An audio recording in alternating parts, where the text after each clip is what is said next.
है। हमारे घर की औरतें नदी पर कैसे जाएंगी? और तो और पूरे गांव में एक भी कुआं नहीं है। अगर कुआं होता तो इतनी परेशानी नहीं होती।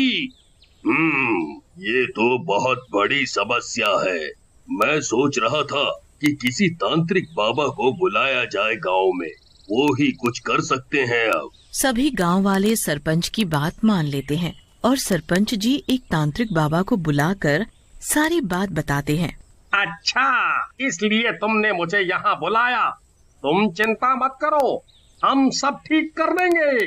अगर चाहते हो कि वो चुड़ैल नदी छोड़कर भाग जाए, उसके लिए हमें गांव के बीचों बीच बैठकर हवन करना पड़ेगा। हवन की सारी तैयारियां हो जाती हैं।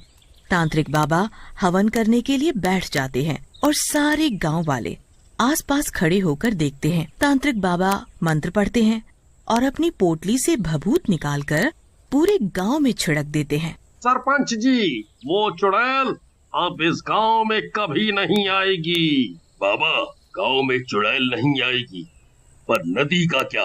हमारे गांव की सभी औरतें नदी से पानी लाती हैं। तभी चुड़ैल वहां आ जाती है।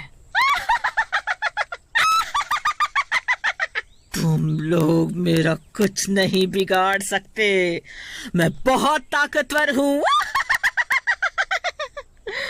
इस तांत्रिक को तो मैं फूंक मारकर हवा में उड़ा सकती हूँ। तुम क्यों गांव वालों को परेशान कर रही हो? वो लोग नदी पर जाते हैं पानी भरने, तो तुम उन्हें डरा कर भगा देती हो या फिर उनके घरों पर कूड़ा कचरा डाल देती हो। क्या कूड़ा कचरा मैं करती हूँ? जरा चलो तुम सब नदी पर मेरे साथ। चुड़ैल सभी गांव वालों को अपने साथ नदी पर ले जाती है। देखो, जरा इस नदी को तुम सब देखो। तुम लोगों ने इस नदी की क्या हालत कर दी है।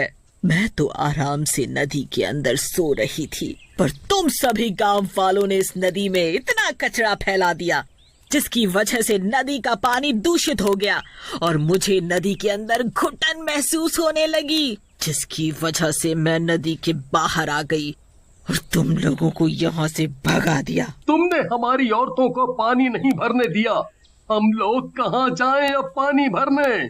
तुम लोग बहुत ही गंदे हो।